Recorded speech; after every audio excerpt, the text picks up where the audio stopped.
Hello dear, अस्सलाम वालेकुम। जो आज का हमारा टॉपिक है वो ग्राफ्स हैं, यानी हम ग्राफ्स को कवर करेंगे। ग्राफ के ऊपर हम कौन कौन से ऑपरेशन परफॉर्म कर सकते हैं। फॉर एग्जांपल हमारे पास ये ग्राफ है जो कि 4 नोड्स हम भी इसे कह सकते हैं, वर्टिसेस भी कह सकते हैं। अब ये जो नोड्स हैं, हम इनमें से किसी भी नोड को इस तरह इंसर्ट कर सकते हैं और इसके बाद इसको डिलीट कर सकते हैं। फॉर एग्जांपल अगर हम एज भी इंसर्ट कर सकते हैं और एज किसी भी एज को डिलीट कर सकते हैं। फॉर एग्जांपल हम यहाँ से एक एज बना देते हैं। ये वेटेड ग्राफ नहीं है, फिर इसको वेटेड करने के लिए और एज को बनाने के लिए फिर एज भी बना सकते हैं, डिलीट कर सकते हैं। इस तरह एडजेसेंसी लिस्ट यूज़ करेंगे हम, क्योंकि हम ग्राफ को रिप्रेजेंट करने के 3 डिफरेंट मेथड यूज़ करते हैं, जिसमें हम मैट्रिक्स एडजेसेंसी मैट्रिक्स यूज़ करेंगे, एडजेसेंसी लिस्ट और एडजेसेंसी सेट। एडजेसेंसी लिस्ट सबसे बेस्ट है क्योंकि ये बेस्ट थोड़ी सी स्पेस यूज़ करता है, इतनी ज़्यादा इसकी स्पेस की कंजम्पशन नहीं होती। और इसके बाद हम देखते हैं कि ग्राफ के ऑपरेशन जो परफॉर्म कैसे किए जाते हैं। ये एक प्रोग्राम है जो कि ग्राफ के ऑपरेशंस को परफॉर्म करेगा। फॉर एग्जांपल ये देखें, ये आप एडजेसेंसी मैट्रिक्स है जिसकी 20 मैंने स्पेस रखी है। ये जो सा एक फंक्शन है वाइड क्रिएट ग्राफ, ये ग्राफ क्रिएट करने के लिए यूज़ होगा, जो कि कौन कौन सी चीज़ें जिसमें वेरिएबल इनिशियलाइज होंगे, जिसके मैक्सिमम एजेस क्या हैं, इसका ओरिजिनेशन यानी कहाँ से स्टार्ट हो रहा है, और डेस्टिनेशन, क्योंकि किसी भी एज का ओरिजिनल पॉइंट और डेस्टिनेशन पॉइंट 2 चीज़ें होती हैं। फिर नंबर ऑफ़ नोड्स एंटर करेंगे कि कितने नंबर ऑफ़ नोड्स हैं हमारे ग्राफ के अंदर, या हमारा ग्राफ जो कितने नंबर ऑफ़ नोड्स पर मुश्तमिल है। फिर मैक्सिमम एजेस डिसाइड हो गए, और फिर नंबर ऑफ़ मैक्सिमम एजेस जो कि एक एज 1 से, यानी फॉर एग्जांपल हमारे पास ये ग्राफ है, एक एज बनेगा 1 से 2 तक, फिर 2 से 1 से 4 तक, 1 से 3 तक। इस तरह ये 2-3 एज बनेंगे, और इतने एज को देखते हुए हम इसको जब तक 0 नहीं लिखेंगे तब तक ये एजेस यूज़र से लेता जाएगा। और ये 2 कंडीशन हैं, अगर 0 के इक्वल हो जाए तो लूप ब्रेक कर जाएगा। अगर कोई ज़्यादा एजेस यानी नंबर ऑफ़ नोड से ज़्यादा एजेस एंटर करने की कोशिश करेंगे तो तब भी इनवैलिड एज का ऑप्शन शो हो जाएगा। अदरवाइज़ हम इसको 1 के इक्वल कर देंगे, क्योंकि एडजेसेंसी में 1 शो होगा, क्योंकि जो वैल्यू एंटर कर की जा चुकी हैं वो 1 शो होंगी।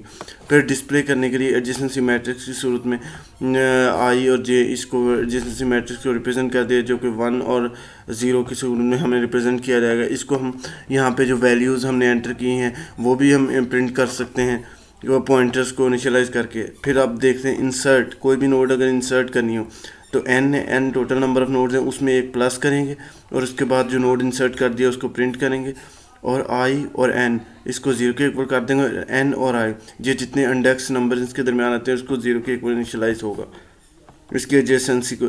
फिर उसके बाद किसी भी नोड को डिलीट करना हो तो उसके लिए कंडीशन चेक करेंगे कि ग्राफ एम्प्टी तो नहीं है, यानी ऑलरेडी हमारे पास जो ग्राफ है वो खाली तो नहीं है। अगर खाली नहीं है तो देन हम चेक करेंगे कि जो सी नोड हम डिलीट करना चाह रहे हैं वो इस ग्राफ में मौजूद है या नहीं।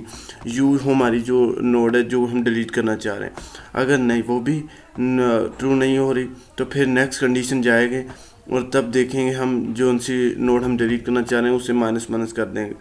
इस तरह हम अगर कोई इंसर्ट करना चाहते हैं एज, यानी फॉर एग्जांपल ये हमारे पास है 3 से 2 तक का एज है, ये हम इंसर्ट करना चाह रहे हैं, तो इसके लिए हम क्या कुछ चेक करेंगे ये देखते हैं। सबसे पहले सोर्स कोड अगर एग्जिस्ट कर रहा है तो यानी सोर्स नोड जो सा वो एग्जिस्ट करती है कि नहीं, फिर डेस्टिनेशन नोड एग्जिस्ट करती है कि नहीं, ये 2 चीज़ें चेक होंगी और देन इसके 1 कर देंगे। फिर अगर कोई भी एज डिलीट करना है, यानी कोई एज डिलीट करना है तो ऑलरेडी वो एज एग्जिस्ट करता है वो चेक करेंगे, अगर करता है तो फिर उसके इक्वल 0 कर देंगे, क्योंकि जब एज 0 के इक्वल इनिशियलाइज हो जाएगा तो उसका वेट ख़त्म हो जाएगा और वो एज फिर नहीं रहेगा।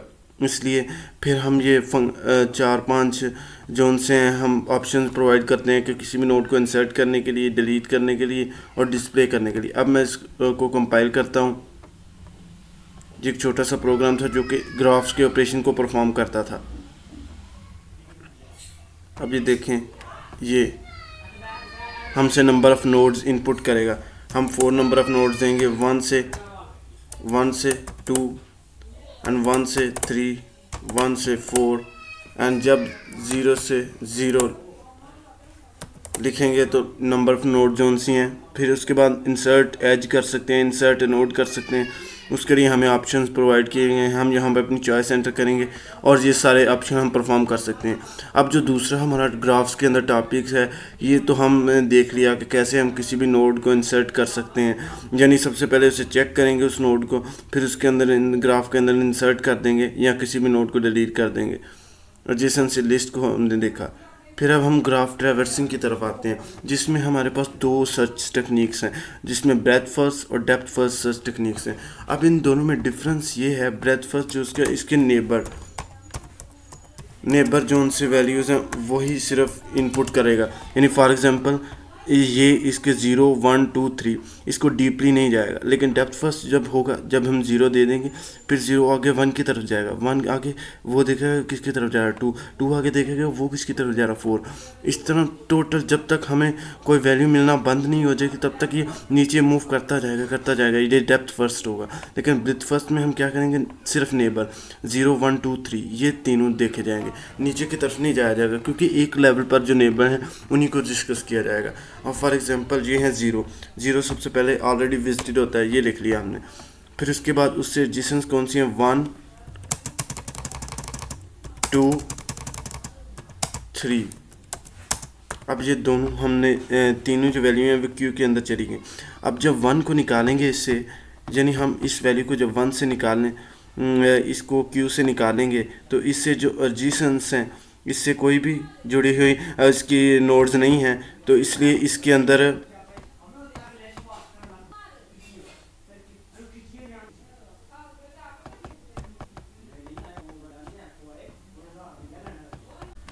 अब हम देख रहे हैं कि ये ब्रेथ फर्स्ट सर्च में हम देखते हैं ये जौन सी वैल्यूज़ हैं, यानी 0 1 2 3 1 2 3 इसको हम क्यू के अंदर डाल देंगे। अब 1 के आगे कोई भी वैल्यू नहीं है, यानी कोई भी आगे ग्राफ के आगे नोड एडजेसेंट नोड नहीं है, तो इसलिए इसको ऐसे वेस्टेड में कर देंगे। और उसके बाद है 2 के आगे कोई नोड है, हाँ 4 नोड है, इसलिए उसको स्टैक क्यू के अंदर हम डाल देंगे।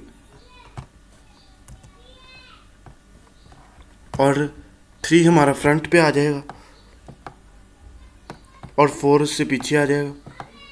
और इसके बाद हम 3 को निकालेंगे यहाँ से, और जब 3 को विजिटेड में लेकर आएंगे तो उसके आगे कोई एडजेसेंट नोड नहीं है, तो इसलिए कोई भी क्यू के अंदर वैल्यू नहीं आएगी।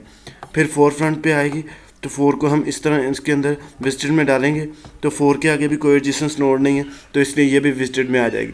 इस तरह ये पूरा ब्रेथ फर्स्ट सर्च में सबसे पहले यहाँ पर आएगा, फिर यहाँ पे और यहाँ पे नेबर चेक किए जाएंगे, ना कि इसके नीचे चेक किए जाएंगे, क्योंकि इसके ऑलरेडी जो उस लेवल पर नेबर हैं वही चेक किए जाएंगे।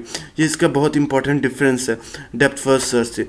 अब जो डेप्थ फर्स्ट सर्च है वो इस तरह चेक की जाएगी कि 0 सबसे पहले तो 0 विजिटेड में किया जाएगा, उसके बाद 1 को स्टैक में डाला जाएगा, उसके बाद उसके रिलेटेड है 2, और 2 के बाद है हमारे पास